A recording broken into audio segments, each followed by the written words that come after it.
Angelo Sotira, born February 14, 1981, is an American entrepreneur who co-founded the online community DeviantArt on August 7, 2000, with Matthew Stevens and Scott Jarkoff. Career: Angelo co-founded DeviantArt at 19, but it was not his first company.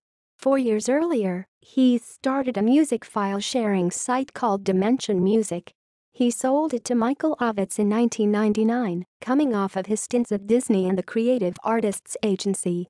Angelo worked the next 2 years at Ovitz's Artist Management Group and Lynx Technology Group, Ovitz's internet investment arm, where he advised on how those companies could best strategically integrate the opportunities from emerging commercial applications of the Internet. As of 2017, Sotira is a member of the Wix management after Wix acquired DeviantArt for $36 million.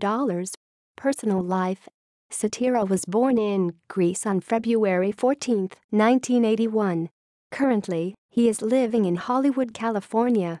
References: Further reading: Teen Internet Moguls. Cyan Bannister, 2010 08-22. Stop Being Weak. An interview with Angelo Sotira, CEO of DeviantArt.com, TCTV. TechCrunch. External links: Angelo Sotira on DeviantArt. Angelo Sotira on Crunchbase.